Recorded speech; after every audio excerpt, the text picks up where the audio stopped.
Welcome to Delta Waterfowl's Voice of the Duck Hunter podcast. I'm your host, Joel Bryce, Vice President of Waterfowl and Hunter Recruitment Programs. Today is our third podcast episode. In the last two episodes, we covered habitat conservation and duck production. Today, we're going to talk about waterfowl research and education. In particular, Delta Waterfowl's storied history of waterfowl research, plus we'll cover our 2020 research roster. If you guys are really interested in the nuts and bolts of how waterfowl work the way they do, you're going to really enjoy today's podcast. My guests on the podcast today are Delta Waterfowl science team, Dr. Frank Rohr and Dr. Chris Nicolai. Hey, guys. Hey, Joe. Good morning. Good morning. All right. So you're really going to get a balanced perspective from this podcast. Frank you spent your entire academic and professional career in some association with Delta. Yep. And Chris, you were a Delta technician back in 1996, but otherwise you've spent your career elsewhere, particularly with the U.S. Fish and Wildlife Service, right? Yep. All right. So I'm going to give these guys an opportunity to introduce themselves and learn about their science background and credentials. Frank, you've been on this podcast the last two times, so can you share with the listener just kind of your academic and waterfowl background? Sure. I grew up in Maryland, grew up on the Chesapeake Bay, loved to duck hunt, and then by chance I went to school at Kansas State. And at Kansas State I met a guy that was working at Delta as a student. And so I learned about Delta when I was a freshman and said, wow, this is a place for me. And so a couple of years later I started working there as an undergraduate technician and did my master's and PhD as a Delta student. So that was a long time ago. So I've been with Delta since the mid-'70s. I had a brief period when I went off and was independent as a faculty member at University of Maryland for a few years. And then Delta approached me right around 1990 to come back and be the scientific director. And I did that and been associated with Delta pretty much ever since. I was a faculty member at Louisiana State University for 21 years. And while I was there, I'd spend the summers up on the prairies at Delta working with the graduate students on various research projects, running the research program, and then in the winter I would teach at LSU. So it's a good life. And then I moved up here 6 years ago and have been full-time with Delta since then. So, pretty much every researcher has some area of expertise that they, a particular passion or focus. How about you, Frank? What would you Well, I started out working on waterfowl ecology, just nesting ecology, much like some of the early Delta students, Hope Baum and Souls. But then I've moved into sort of more management-oriented work. How do we produce more ducks, or how do we do things that are good for ducks or duck hunters? So very much more management-focused than I used to be. Cool. So, Frank is president and chief science officer. Chris, waterfowl scientist is the title that you hold, right? Yep. And you joined us back this past January. Yep, January 2020. So as the new guy, tell us, Frank gave us his background, where he's from on prior podcasts. Why don't you share with the listener, your upbringing, where you're from, but then do the same thing Frank did. Let us know about, your academic background. Yeah, so I went to high school in Minnesota, moved quite a bit before that. But I had a friend in elementary school that his family was a big group of duck hunters. And my family duck hunted a little bit, but it was pretty much over by the time I came around. But this neighbor kid, he'd come back telling me these stories of the wood ducks and the gadwalls and the widgeons and all these things, and run over there to go see what they look like, and got a bird book. And I was pretty much addicted to ducks and geese by the time I was 8, or at least interested in them, I should say. That's all I talked about. All my art projects at school were about ducks.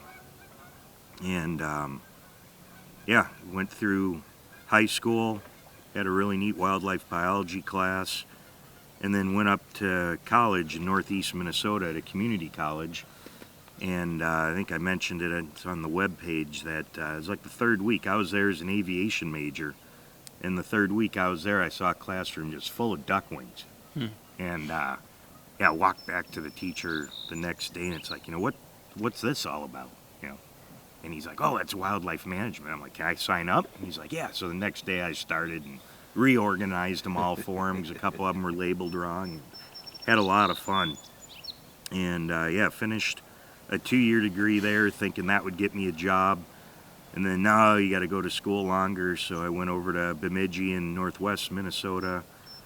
Finished that up, met the wildlife research guys there, worked for them over 4 years, and they helped get me a position working in Alaska to get a chance to work on spectacled eiders. So I went up there, $3 a day, round trip air ticket, Yeah. ready to go for 5 months. And that was pretty neat. Went back up there 2 more years trying to develop a master's project, stuff that would get funded. Funding would fall apart the week field season started, and finally met my advisor, Jim Sedinger, who was a professor up in Fairbanks at the time. He's like, I'll pick you up.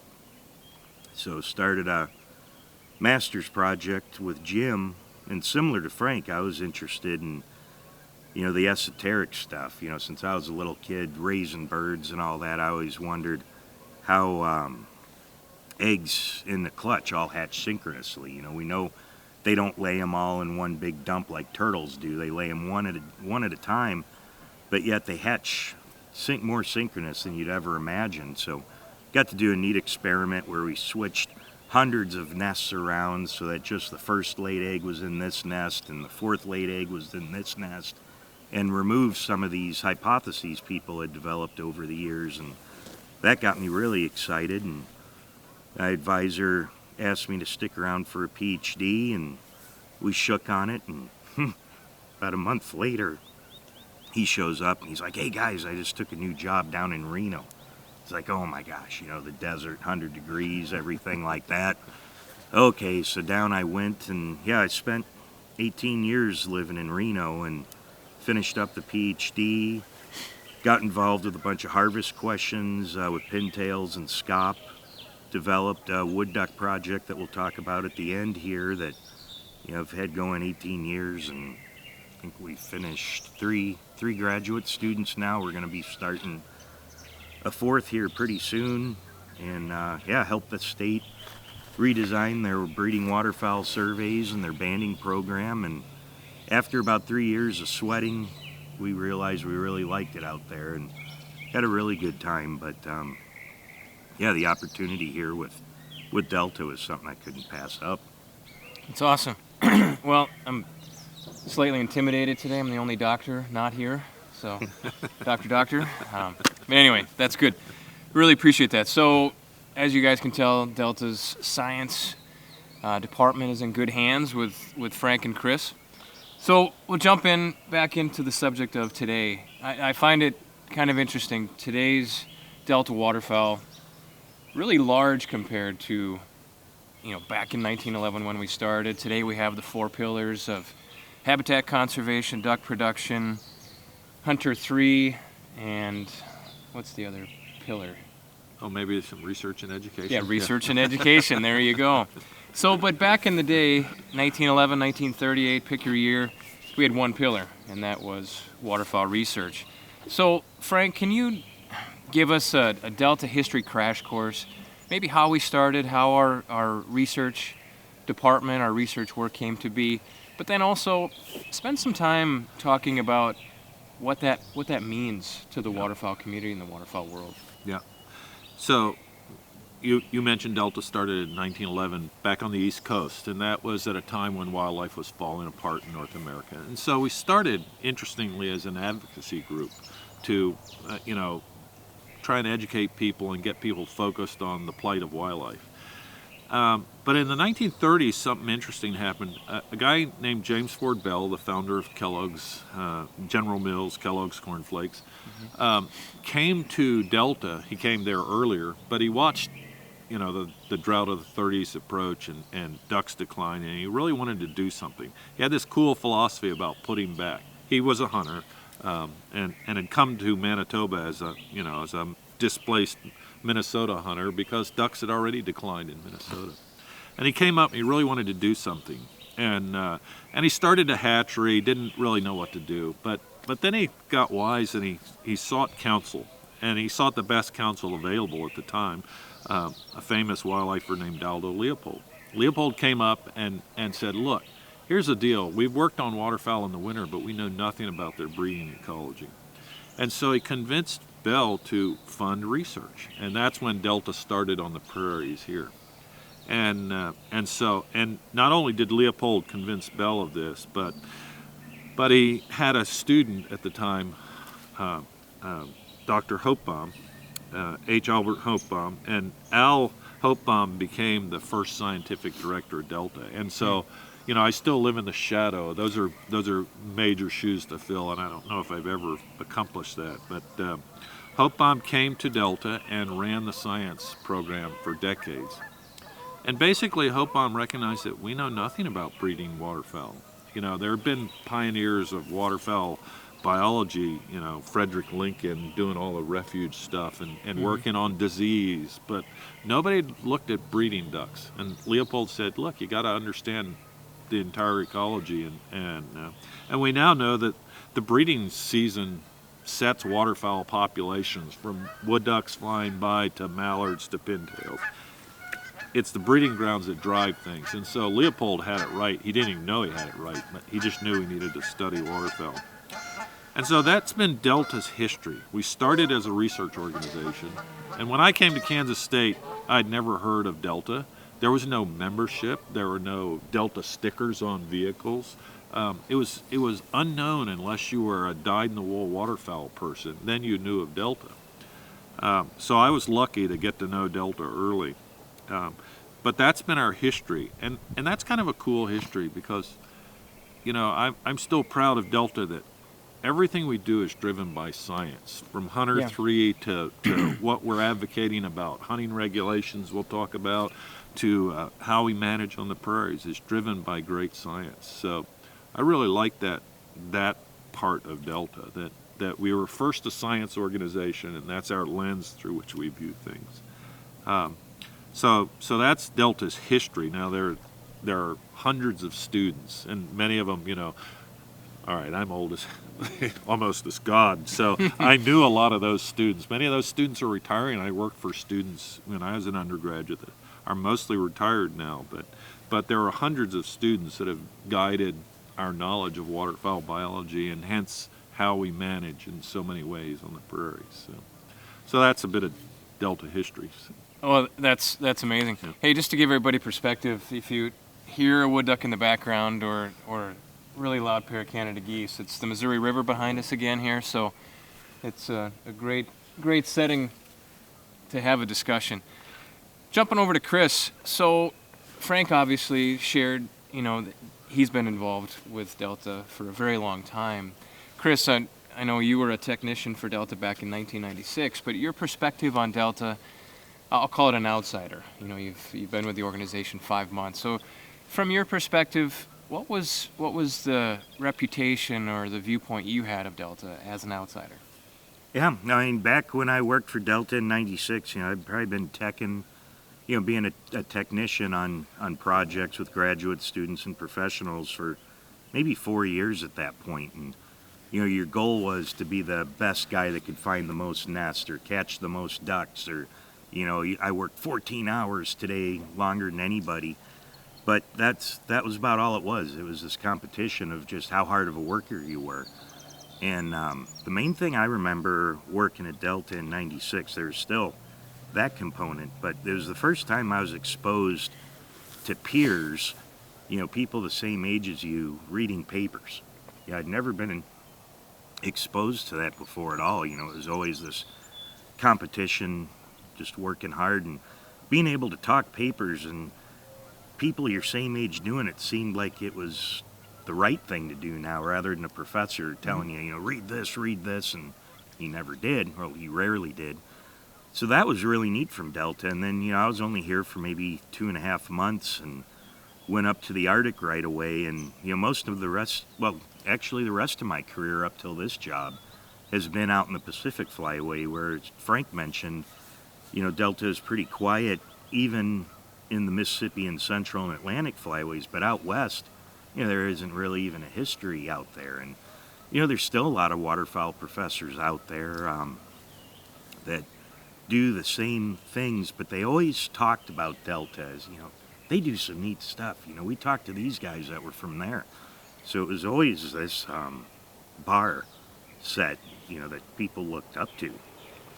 And which is pretty exciting, and you start meeting all the Delta students at conferences, and you see them giving pretty good talks and really neat science. And, even when I was out west, Delta funded that same wood duck project I mentioned for 3 years. So, we're able to work together, and again, it's just a neat opportunity to be able to come back and be part of this organization. You bet. Yeah, no, that's great.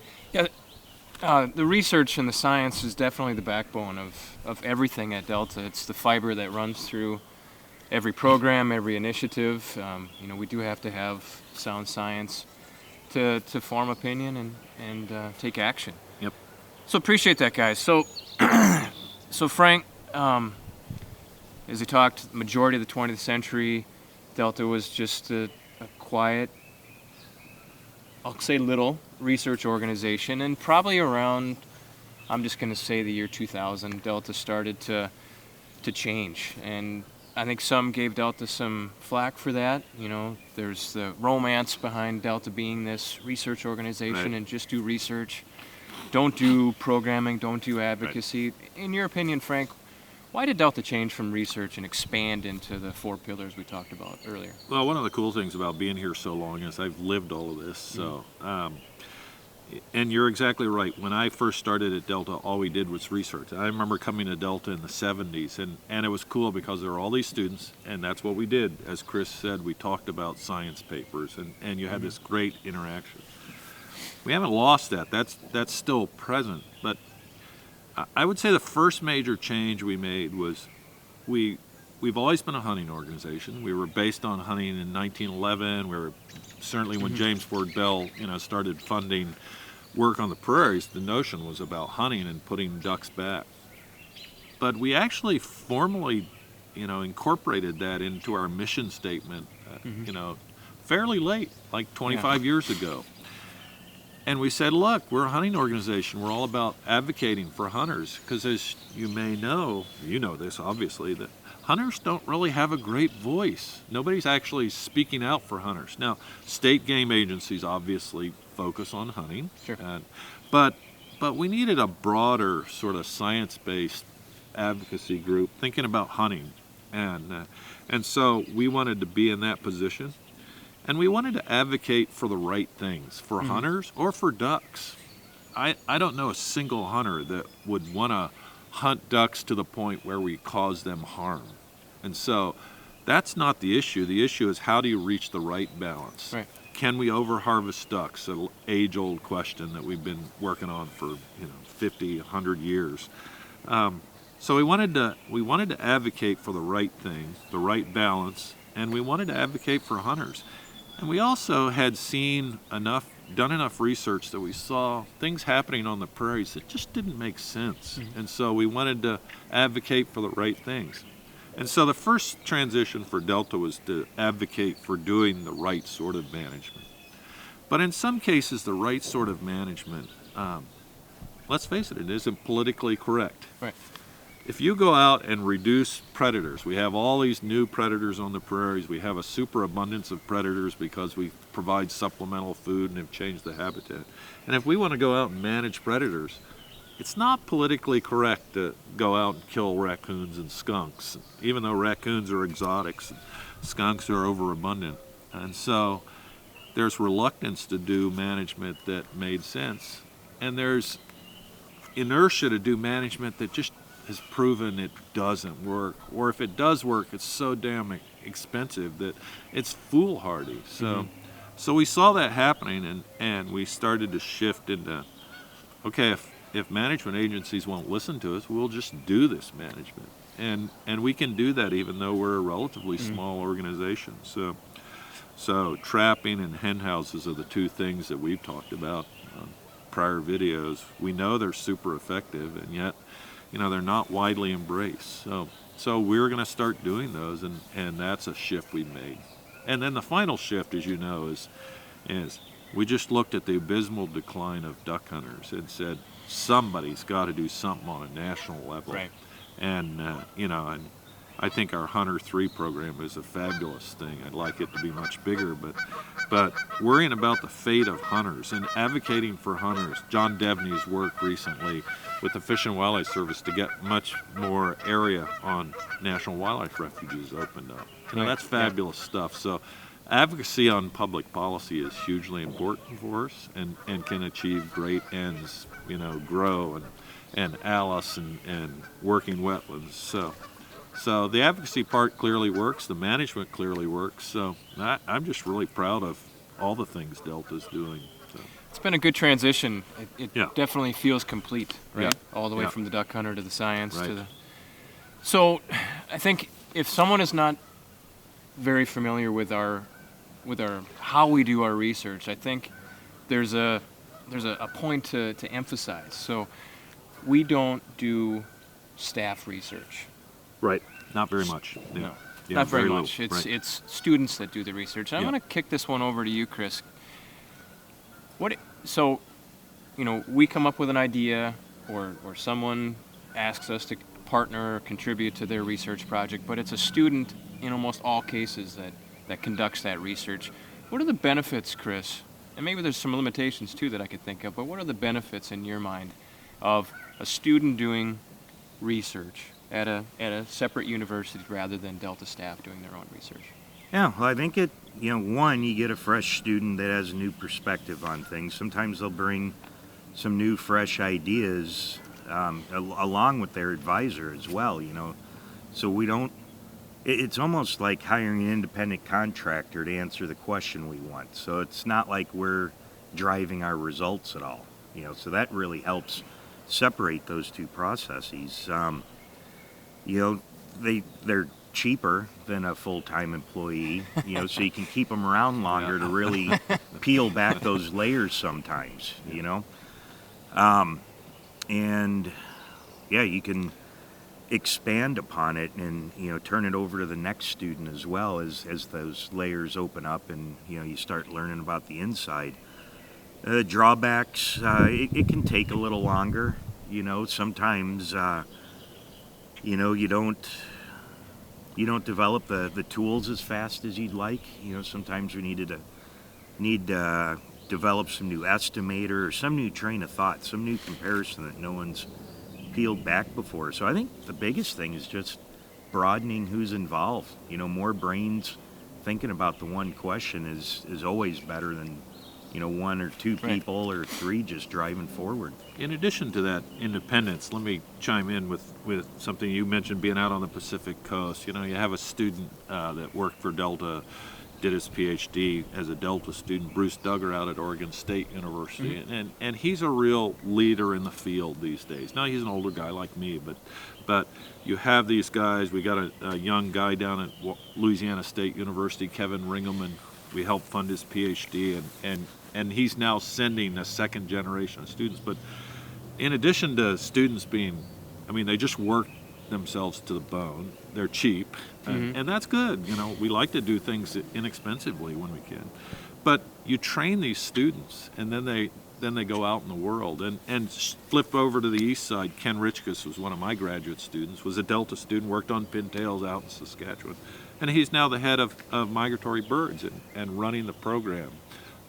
Folks through DU, throughout the university system, throughout the state systems as well. That's another huge benefit of working with students, is that then the students go out and run waterfowl management from states, federal agencies, Ducks Unlimited, universities. So I think that's a huge benefit of working with students. Absolutely. Yeah, if we can help develop their viewpoints, they can self-replicate, right? So we're working on the next generation. Take the Delta story out with them. And like Frank said too, even one of my PhD students, the one that Delta funded in the early 2010s, is now a professor at Stevens Point. Yeah. Awesome. That's where I went to school.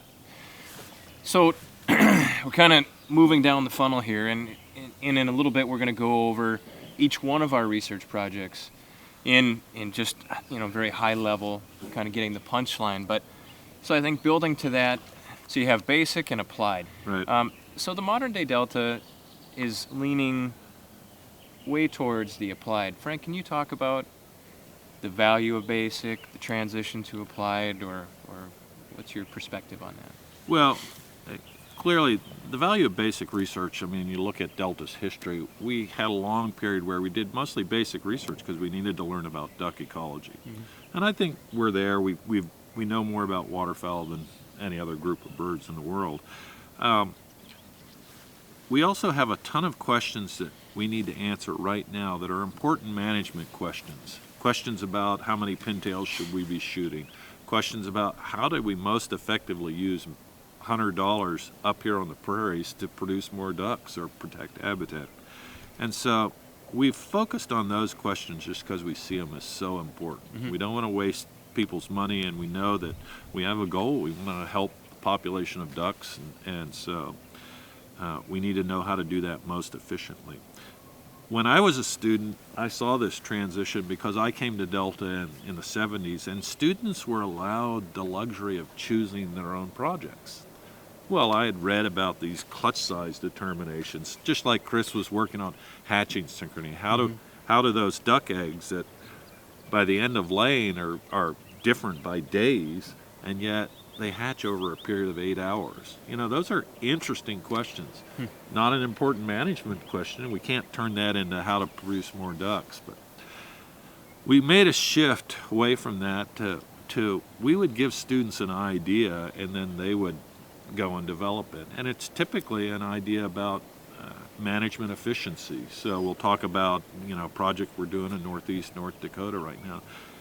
We gave the student the idea, and he loves it. He's loving the project. So doing things that are managed, apply to management just make more sense right at the moment. We really have a bunch of management questions we need to deal with. So. Yeah, I mean, I guess, the source of our funds are from waterfowl hunters, and so Right. I guess I personally kind of feel an obligation to make sure that it doesn't just scratch our curiosity itch, but it Yep. contributes back to their Exactly. future. So Yeah. I guess Right. that is that powerful conscience of being the duck hunters organization, right? Yeah. So now we're going to jump into our 2020 research roster. We have 16 projects listed this year. So again, just to kind of keep it moving along, I'm going to read the title, or a short version of the title, and then I'm going to ask you guys to pick it up. And lead in, though, I want you to talk about why should a duck hunter, why should a Delta Waterfowl member care about that research project? All right? So I think if we can pass that test, we've done our job today. So let's see, flipping the page here. We're going to start off with a Canvasback research project up in Manitoba. Canvasback nest success. Is that you, Frank? Yep. So this project is really about applying what we've learned about dabbling ducks and trapping. How do we produce more ducks efficiently? And we know that nest success is the big driver. We believe that to be the case for canvasbacks, and so how do we get more canvasbacks to hatch? And we have no method out there that any waterfowl biologist can advocate for. We presume that trapping would be equally efficient for diving ducks, and these divers nest in the cattails, so they nest over water. But it's the same set of predators by and large, and so we wanted to do a study where we instituted trapping and then looked at diving duck nest success. But the whole goal is to have more nests hatch, produce more ducklings, have a larger canvasback population. And what's interesting is we've done over a dozen studies of dabbling ducks, and trapping there is relatively easy. In all of them, we improve nest success. But we've had a tougher time with canvasbacks and diving ducks. Canvasbacks, redheads, ringnecks. Some scaup nest over water, ruddy ducks nest over water. Some mallards have started nesting over water. And we haven't dramatically improved nest success, and we're still trying to figure it out. So the project is ongoing. There are students in Manitoba right now looking for diving duck nests, and we're monitoring success on trapped and non-trapped blocks, which is our standard experimental approach. But the goal is produce more canvasbacks, flat out. I think everybody can support that one. So we're going to actually jump down the list. I see Canvasback on a couple other projects. We have Canvasback habitat modeling. Right. What's that one, Frank? Okay, so in essence, this one is a flip around, and now we're not focused on the canvasbacks, we're focused on the habitat. We know we've talked about this in prior videos and podcasts. We need to protect wetlands, and we need to improve nest success, right? This one's about protecting wetlands, because right now we know a lot about canvasbacks. We've studied them for years at Delta, Hopebaum, Mike Anderson, you name it. And we know a little bit about what habitats they like, but we don't know a ton.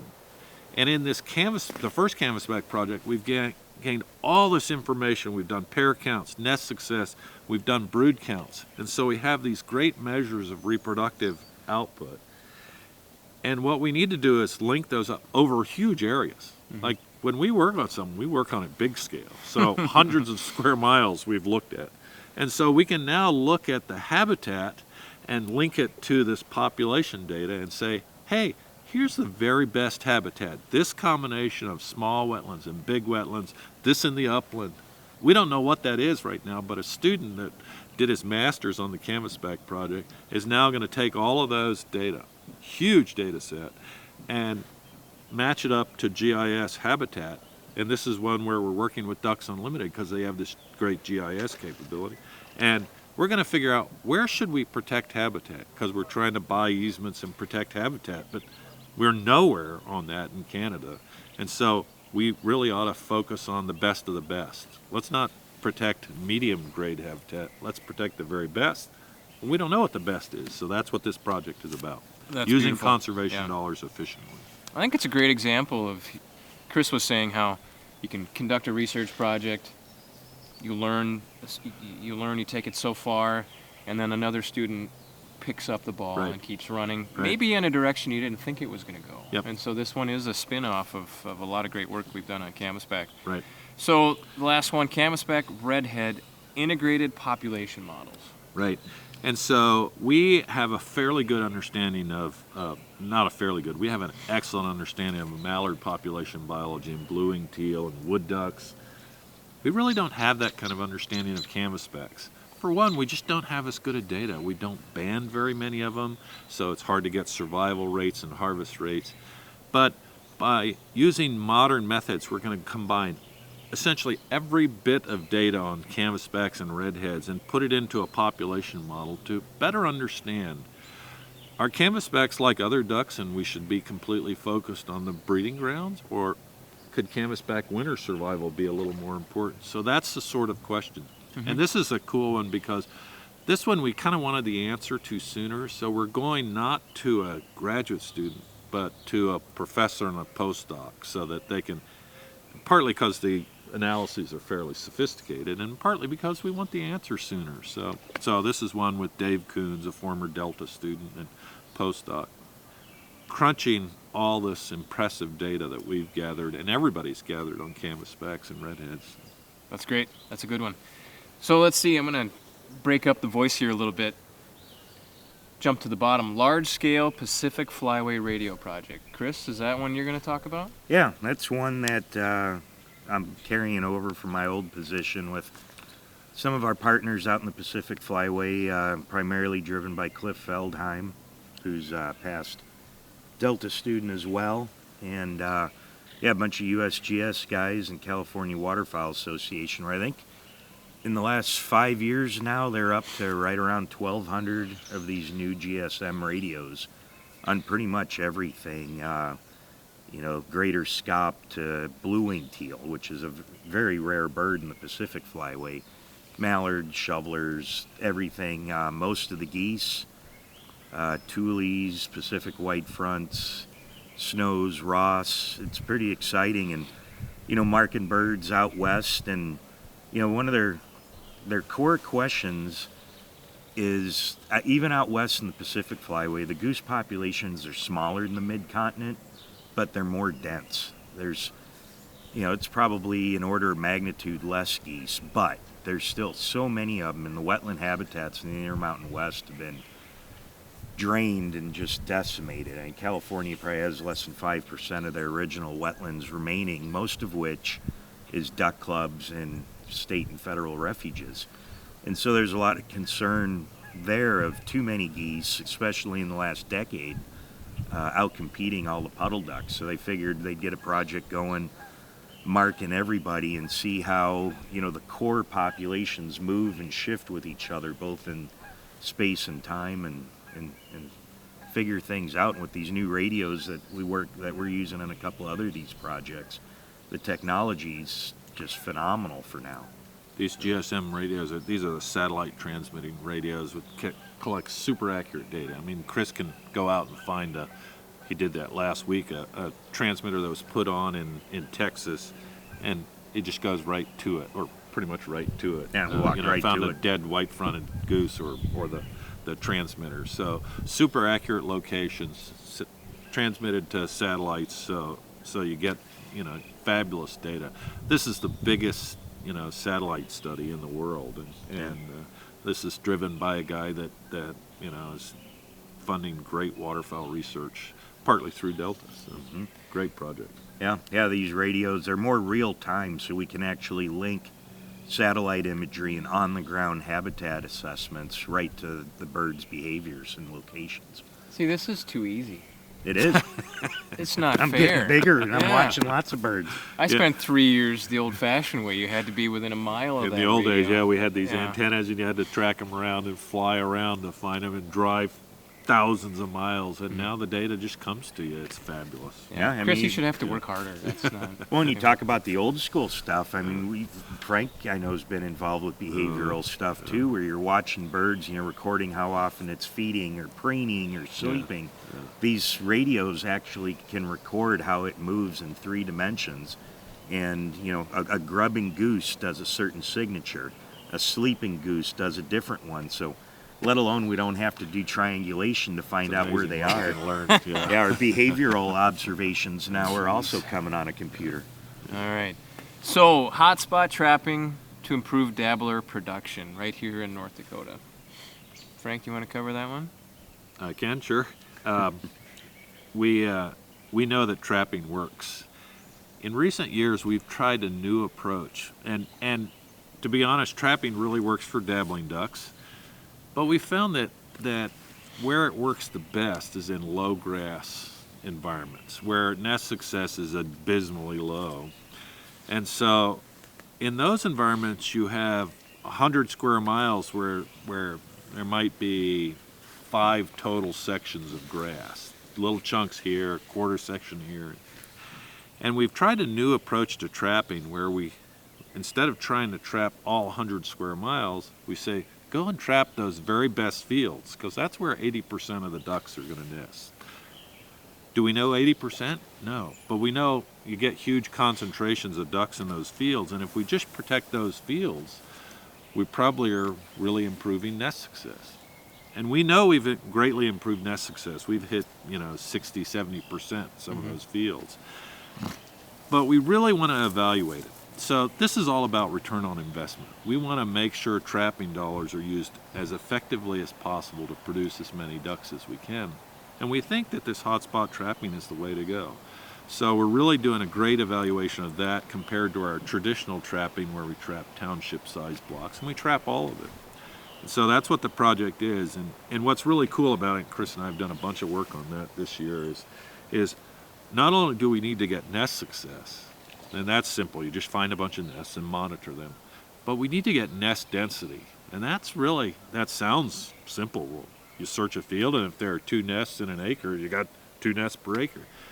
But the trick is you never know how many nests you miss, and we miss an awful lot. The hen's not there. She doesn't flush for some reason. So there are all sorts of reasons we miss nests, and Chris and I have worked a lot with the graduate student and a former Delta student that's now one of the gurus of biology over at University of Minnesota, Todd Arnold, and we've come up with this great study where we're going to really estimate the nest density, and much better than anybody else has ever done in the waterfowl world. So that's what the hotspot trapping is about. Evaluating trapping efficiency and seeing if this hotspot is that much more efficient than our old method. Gotcha, and that's Matt Davis working on that That's project. Matt Davis, yeah. Okay, all right. Raccoon satellite telemetry.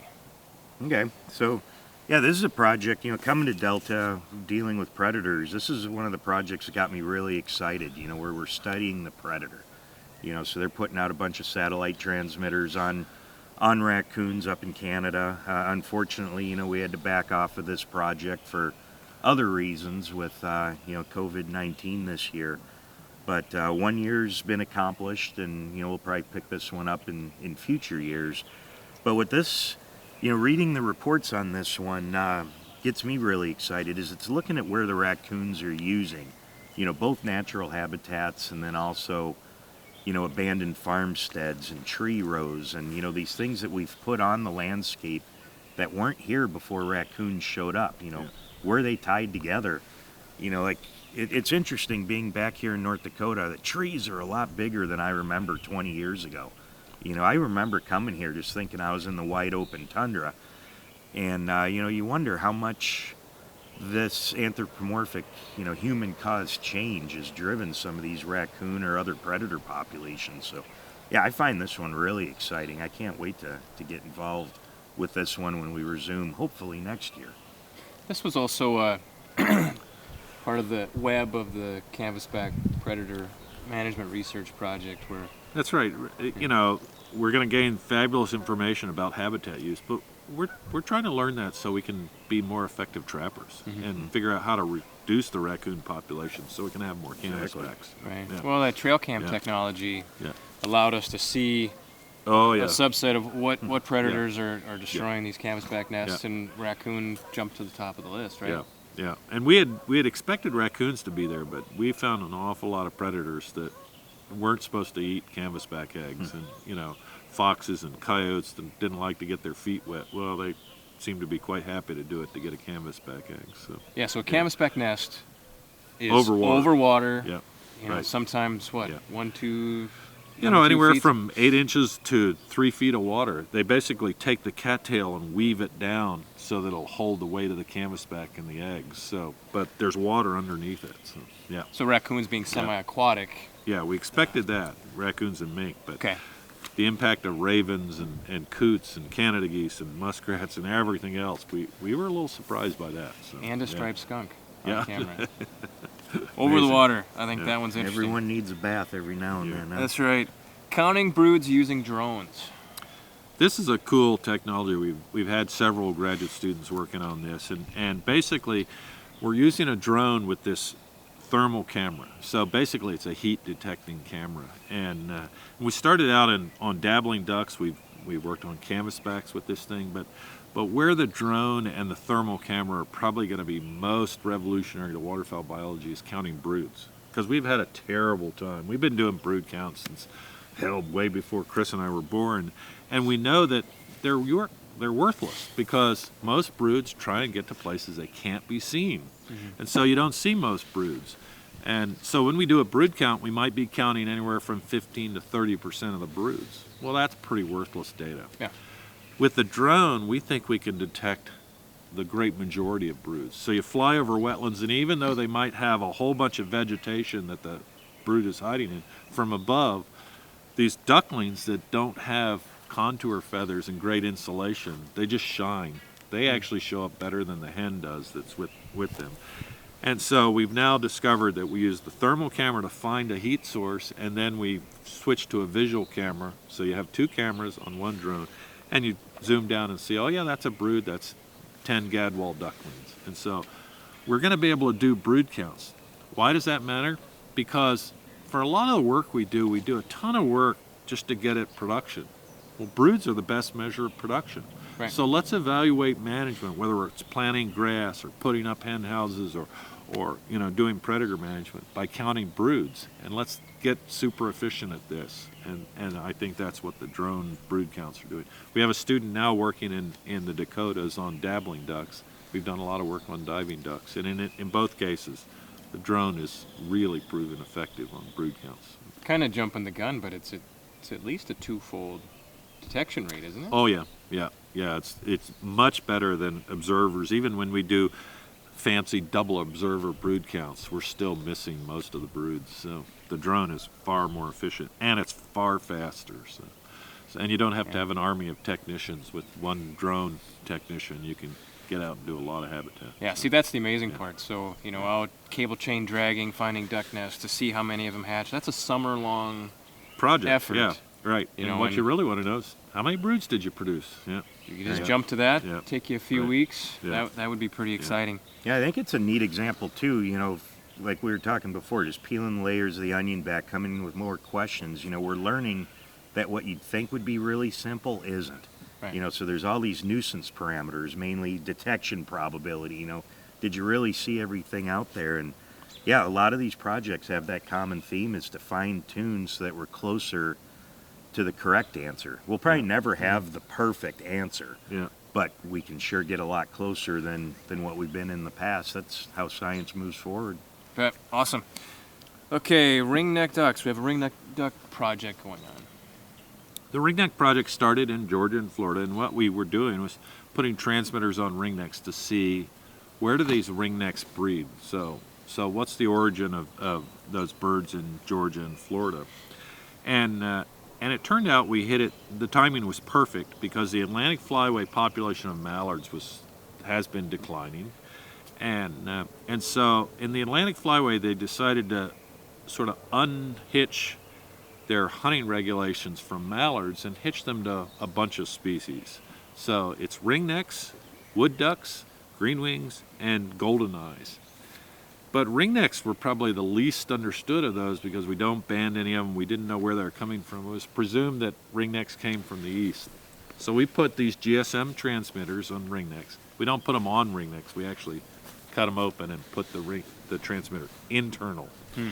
And what we found is that all of the ringnecks in Georgia and Florida were heading to the west, to the western boreal forest, sort of north of here and west of here. Northern Saskatchewan, Manitoba, Alberta. We even had one go to the British Columbia. So what we've discovered is that the birds in the southern Atlantic Flyway are mostly coming from the west. And that was hugely important because if the Atlantic Flyway is going to set hunting regulations based partly on ringnecks, they shouldn't just be counting the ringnecks in Gotcha. Newfoundland and Quebec. They should be counting ringnecks all throughout. And interestingly, it's the ringnecks in the west that have really been expanding. Little known fact, ringnecks, if you look at ducks since we've been counting them, starting in the 50s, ringnecks are the one that show the most steady positive increase. They've just been constantly increasing. And we've had other ducks, shovelers, cruise along, and then they, take this huge spike in gadwall. But ringnecks have been constantly increasing, partly because they're spreading west and doing great in the west. And it's a cool duck. One of the things we need to study is things that are successful, not just things that are declining, which is what we tend to spend our money on. So great project, timed very well to help inform hunting regulations in the east, as well as inform us about where ringnecks go to breed. So. It's good to mix in some positivity now Yeah. and again, right? Okay, lower Mississippi Flyway dabbler tracking. Okay, so this is a project we got going on with the University of Arkansas.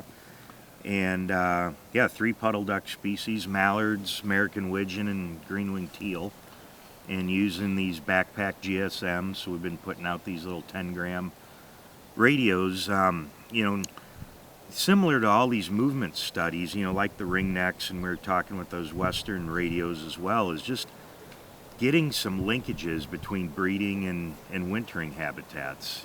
Do some birds from these areas tend to go here and vice versa, so we can kind of link up that full annual cycle, which is really important for the widgeons and the teal in particular. We've got a pretty good handle historically for mallards already, but there's a lot of questions lately about how far south mallards are going in the winter, and are they hitting the hot corn club hunting area, or hunting clubs, and getting drawn into them, or are they just sucked into the refuges and not coming out during the day to be available to harvest? So there's a whole ton of questions that we can associate with these radios. Just simple, what time of the day are they making these movements?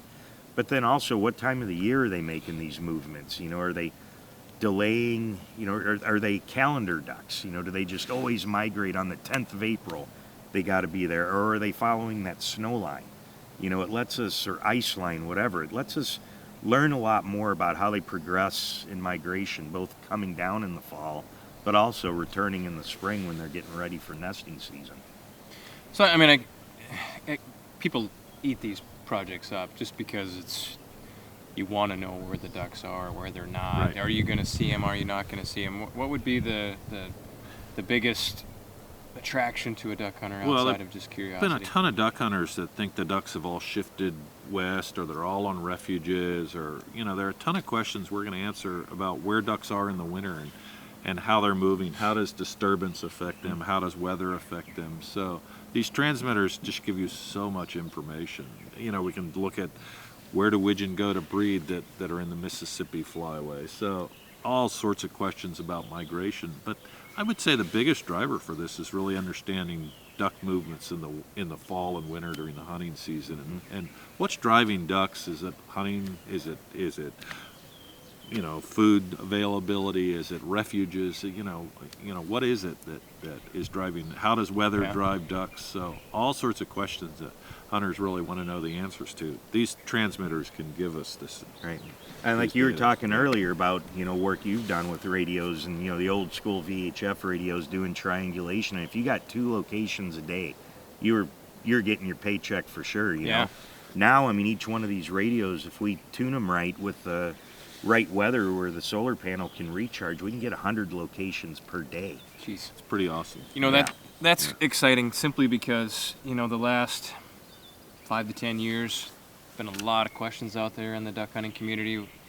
Has the Flyway changed? They're not migrating as far south, and we're going to be able to answer a lot of those questions. That's for cool. Some key dabblers. Yeah. That's cool. Yeah. So stay tuned for that one. Yeah. So we came into this career field because we're curious about birds and animals, but people are also, and many will say, even more important, right?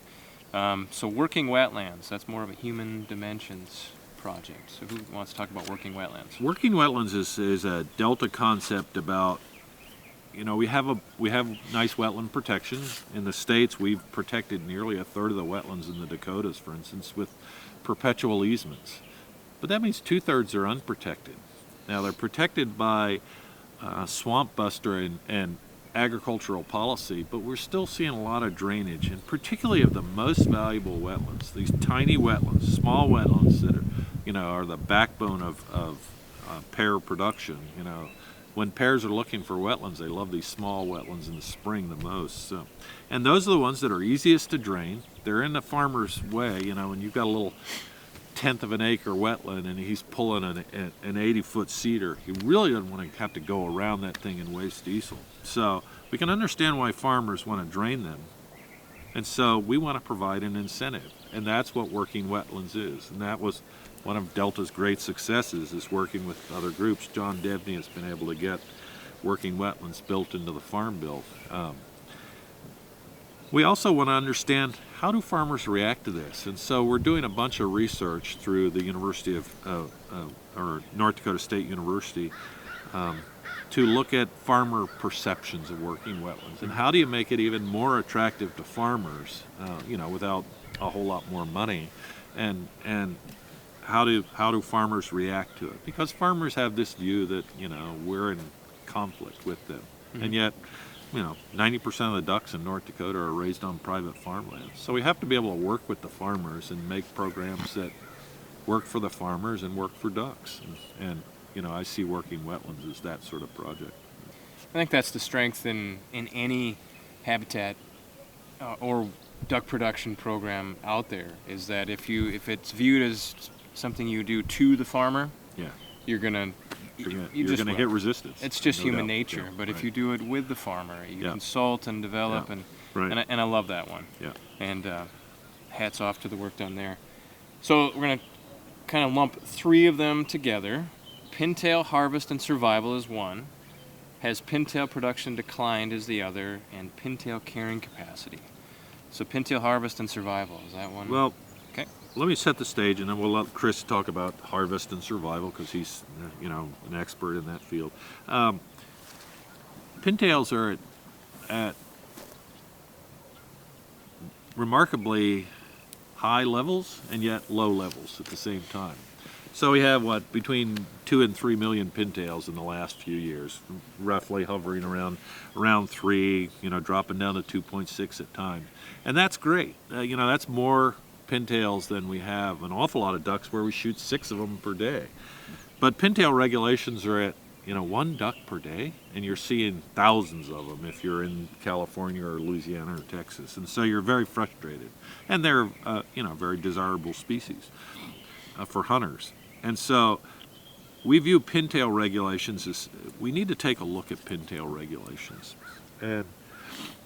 And so we obviously don't want to over-harvest pintails, but we don't want to miss the opportunity to harvest 2 or 3 if the population will allow that. Now, when I say pintail numbers are low, that's relative to, prior years in the 70s when we were counting pintails, they were, between 5 and 6 million. And so, they're low relative to that. They're high relative to other numbers. We've never had 2.6 million canvasbacks ever, anytime. Even if we counted each one of them 3 times, we haven't had that many. So, canvasbacks are at much lower numbers. Redheads are at much lower numbers. And so, could we harvest more pintails? That's really what drives all of this. And so, to answer that question, we need to look at a whole variety of things. And so one of them is survival rates and harvest rates. Yeah. Chris will...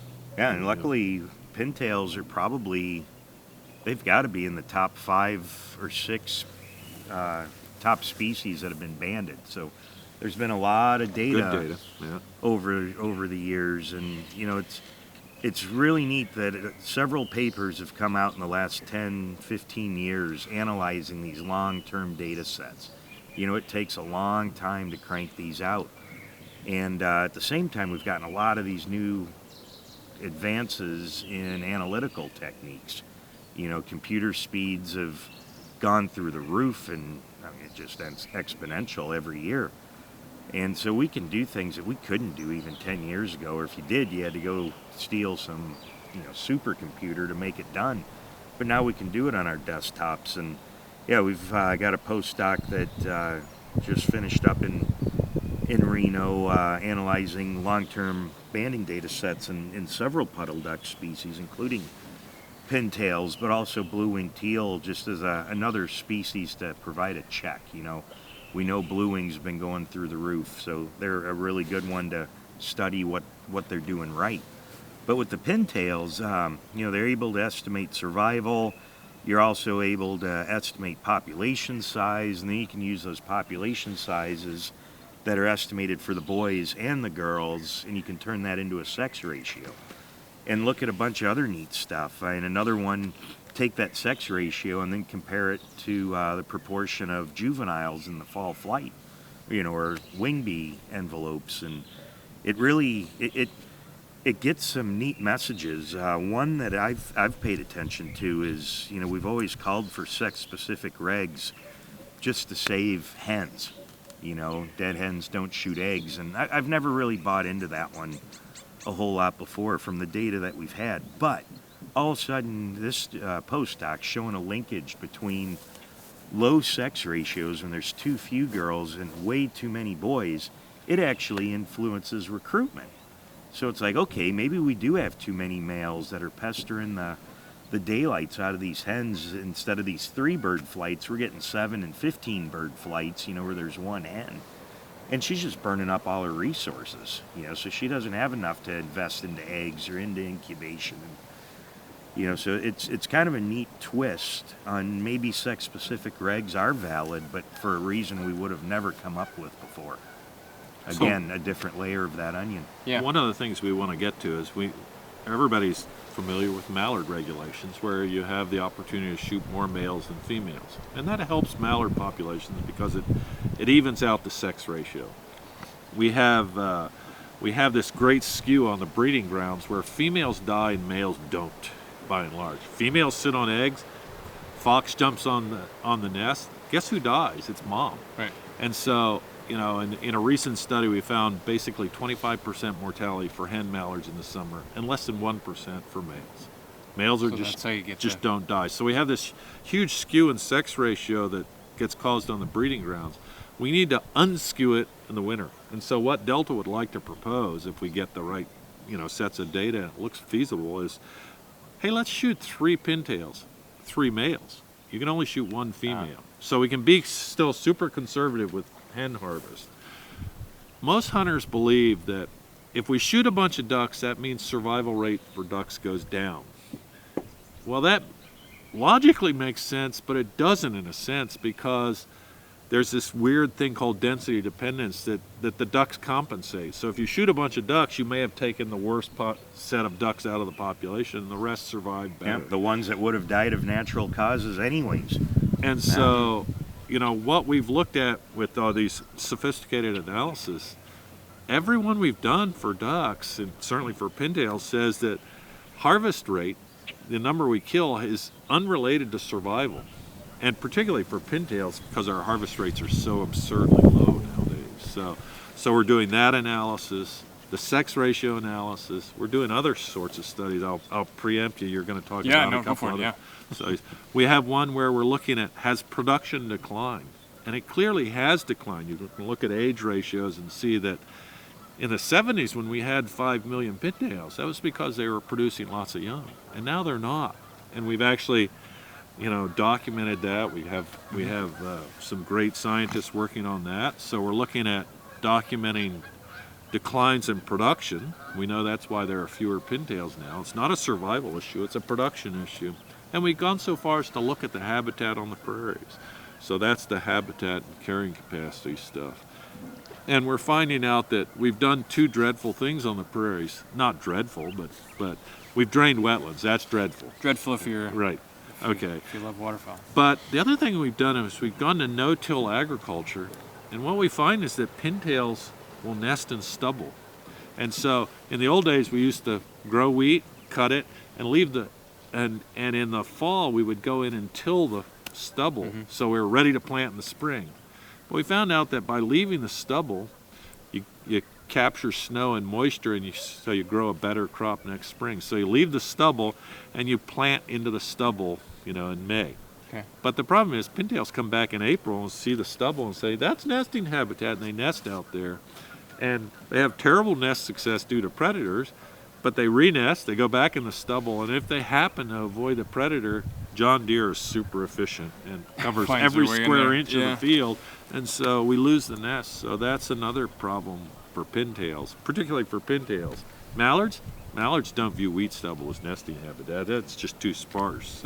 So this is a real pintail problem. So Does a pintail prefer the sparse? they actually prefer Cover? sparser vegetation. So when we go nest searching in North Dakota and we have a really thick field, we'll find pintails in the more sparse parts of the field, in the shorter grass. Okay. So, Yeah, keep in mind, pintails are a big tundra breeder too. They're out just laying on tundra with really Short sparse grass. grass, yeah. Yeah, it really doesn't look too Yeah. different from a stubble field when you cross your eyes a little bit.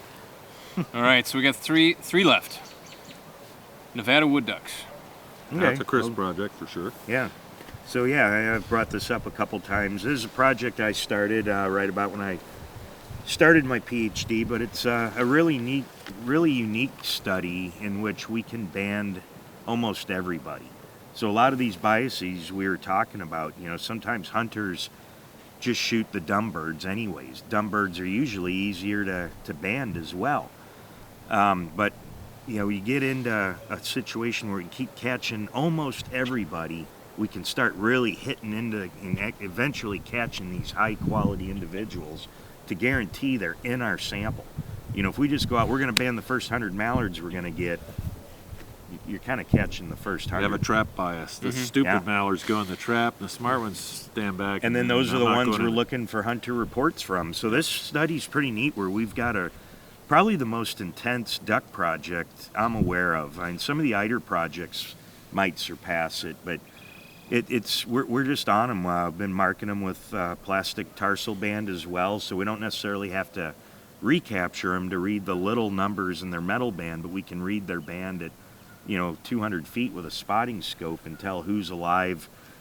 Long time afterwards. Sometimes you get birds, they're like a raven. You'll catch them once, you can't catch him again, but we read his band and we know he's alive, and it'll actually bump our survival rates up closer to truth. We didn't know that we were off so far. But it's a neat little system. I don't know how long we'll carry it on. It's a cheap project to do. We did just get some money externally to look at mercury levels, which is actually kind of neat. I mean, it's a double-edged sword with hunters. I mean, we've got, similar to walleyes that this boat in the background's catching, we have heavy metal concerns in some places in North America, in San Francisco Bay, I think Long Island, Lake St. Clair, Great Salt Lake have consumption advisories on waterfowl, and waterfowl move. A bird that's in Utah today from these radios might be in California 36 hours later with these heavy metal contaminants. One of the coolest parts of Chris's study, he didn't mention, I'm a little surprised, it's such a closed system where he was working that he could also manipulate honey. Yeah. Okay, so we've often looked at survival rates versus harvest rates, and we've rarely found much of a relationship. Okay, but what we really want to do is experimentally manipulate the system, because experiments are the way to go in science. And so you want to either have very high harvest or no harvest. Chris was able to do that with this marked population. Yeah, I think it's the first time we've experimentally done it in waterfowl. We've done it with ptarmigans and pigeons. And so really cool quail. study, you can shoot 7 wood ducks or you can shoot no wood ducks. And then we can look at the annual survival rates from these marked harvest or the birds. local population response. And he finds nothing. Yeah, we found it was totally, this is the PhD cool student. experimental study to look at harvest rates. Yeah. Which is difficult with waterfowl. Like you said, a totally. captive. Well, what rabbit. was nice is it's a very small wetland system in western Nevada, and it's only one county, and not a lot of people cared about it. So we were able to, we went through the right hoops and everything, but it didn't cause a whole flyway shakedown. Yeah, much easier to do. Yep. So just to emphasize, they're not captive wood ducks. Oh, no. It's that. No. It's a unique study system. We've referred to it as studying ducks in a fishbowl. They just don't migrate very often. Okay. And when you do experiments, you love to have a closed system. A closed system where you can do a tweak, just one tweak. You don't have to deal with the whole world. So it's a really neat system. We'll see if we keep it going for unique questions like these. Okay, and this one, kind of a hot button topic: Atlantic flyway mallards, stable isotopes. Right. We mentioned earlier that the Atlantic flyway is having a tough time because mallards have been gradually declining, and the data sets just don't match up. We've seen a declining population. We've seen no change in survival rates and no change in production, and so it's a little weird. We need better data, and one of the data streams that we can use is a new technique, relatively new technique called stable isotopes. So you may know that there are different forms of carbon. So you can have carbon that has the normal number of neutrons and protons, but you can have carbon that has a few extra neutrons, and so it has a slightly different signature molecularly. And what's interesting is that varies with latitude and longitude. Spatially, so you can make maps of this stuff. Yeah. Is it based on what they eat or just where they're located? It's based on what they eat. Okay. And you use feathers, and we know that ducks grow their feathers in the summer. They molt their wing feathers, so we take wing feathers. And so we know that this was a reflection of the breeding site. Okay. So we have a collaborator out on the East Coast at State University of New York, SUNY, and Dr. Schumer is collecting wing feathers, right, from hunter-shot ducks up and down the Atlantic flyway, and then bringing them back to the lab and digesting the wing feathers and looking at signatures, and he's finding something different than banding. Now, we're in an early stage, and I'm not going to give his results, but this is a different way to look at where do the ducks that get shot actually come from?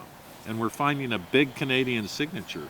And the problem with banding is that if you want to know where a duck gets shot, you have to abandon ducks at that site. Yeah. So if we don't band any ringnecks in the west, we think all of our ringnecks in the East Coast come from places where we do band in Maine and Newfoundland. But that's because we didn't band any in northern Saskatchewan. Well, it's the same for mallards, a heavily banded species, but if we don't have banding stations spread evenly, we can't get good results from banding. So Again, Schumer's looking at stable isotopes, these isotopes of carbon or nitrogen or whatever you want to look at. And So does he have his mapping own? them. Is he creating his own map Yep, of the right. isotope distribution or range map?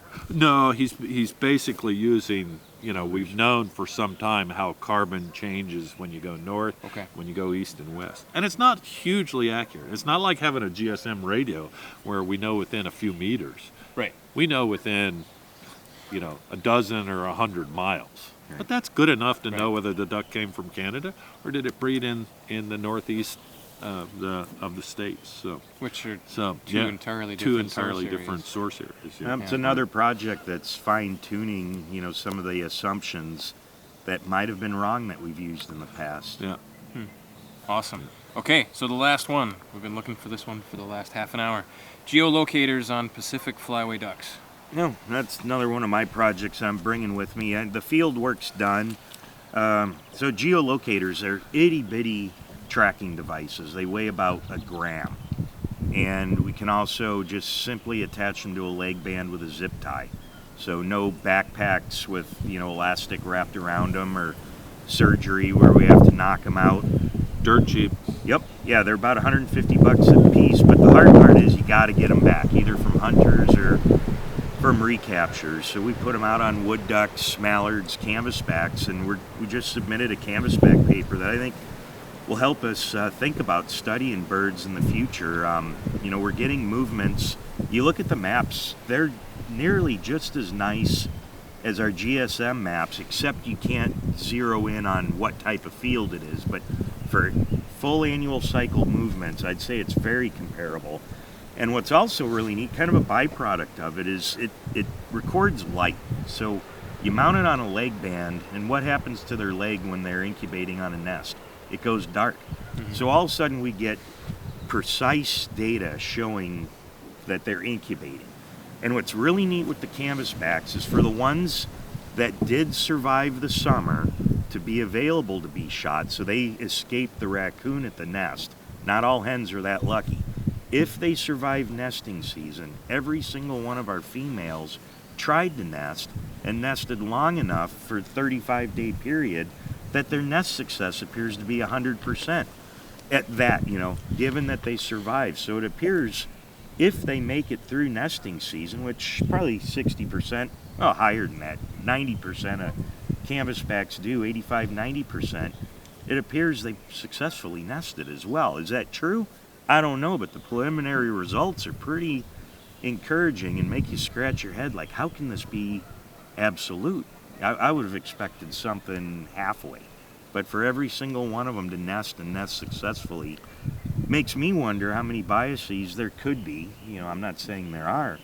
Could be out there from our nest monitoring efforts. Our scent trails or knocking down vegetation. Or we only find the ones that are as easy to find for the raccoons too. Mm-hmm. Right. We're humans. We find the easy stuff first, usually. So a cheap and passive way of collecting just a whole pile of data. Well, it's been really fun too. The hunters really get into it because they know I have my phone number on them, and they call me, and so I answer any phone number. I mean, I'm horrible with telemarketers because I'm hoping it's going to be another geolocator guy calling, and they get really excited that they get to help it. And I've got a whole box full of new ones. I'm like, guys, I made those completely by hand.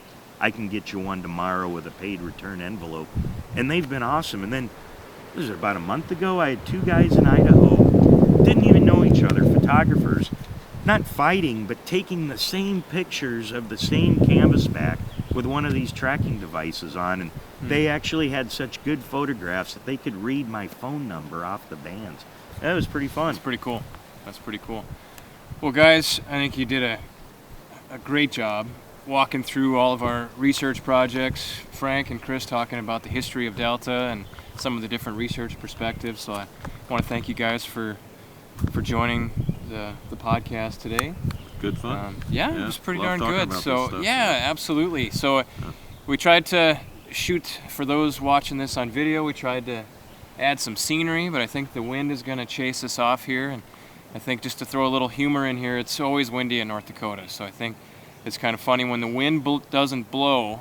A lot of people in North Dakota kind of stand sideways, so we're used to kind of leaning into the wind. So we're gonna end up here today. But I hope you enjoyed the podcast. If you haven't heard our podcast in the past, this is number 3. Jump onto our website, jump onto YouTube. However you consume your podcast, download our podcast that way. We also have a series of videos that are out there. There's going to be more to come. Our next podcast is going to be profiling the decline of hunter numbers. We're going to focus in on waterfowl hunters. And then we're going to talk about Hunter 3, which is, we talked about it before, it's Delta's contribution to increasing hunting participation, hunter recruitment. Nested inside there is Defend the Hunt, and that's our hunting advocacy work. So with that, thank you for your time, and hope you enjoyed the podcast. If you ever want to reach out, you have questions for Frank or Chris or myself, just jump on our website, and our contact information is there. So thanks a lot. Good stuff.